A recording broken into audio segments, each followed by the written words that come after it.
Merci. Donc, Monsieur Iacovelli.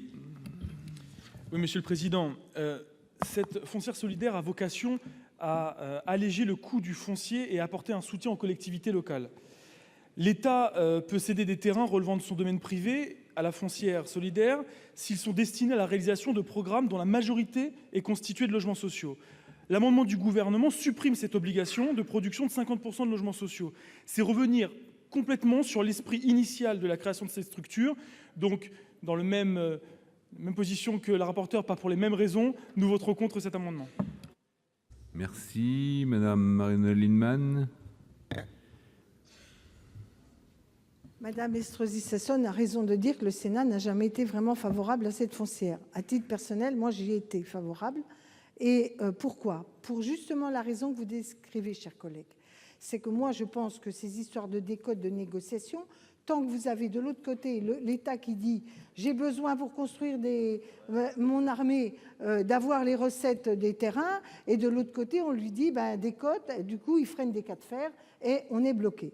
Donc l'idée originelle que le président Hollande avait développée au 100e anniversaire, je ne sais plus, de la Caisse des dépôts, peut-être même plus, 200e de la Caisse des dépôts, hein, voilà, je n'ai pas compté, mais au Xème anniversaire de la Caisse des dépôts, me paraissait une bonne, c'est-à-dire on achète par négociation proche du prix du marché et par le mécanisme général, et là on peut acheter par lots globaux, par exemple à l'armée, et par un mécanisme général d'aménagement et de réflexion, on arrive globalement, soit on a besoin d'aide pour financer le logement social, car ceux qui croient qu'on peut faire du logement social sans aide publique du tout se trompent, soit on trouve par des mécanismes de péréquation sur les opérations de quoi financer la partie la plus déficitaire. Donc moi, je trouve que c'est une bonne idée.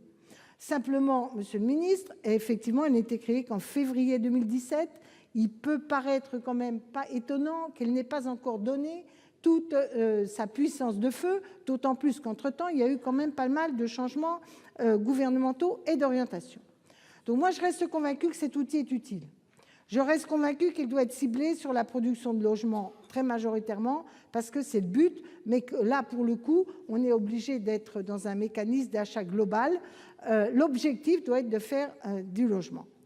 En revanche, je voudrais vous interroger, Monsieur le ministre, sur ce que vous entendez sur l'usufruit. Parce que si vous voulez que ce ne soit pas simplement l'État et la Caisse des dépôts, mais je pense que vous me rassurez. Si vous ne voulez que ce ne soit pas que l'État et la Caisse des dépôts, moi, si c'est la Caisse des dépôts, ça ne me traumatise pas.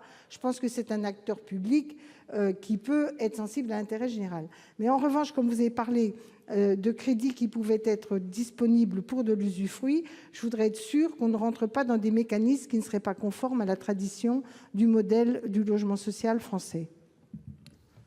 Merci.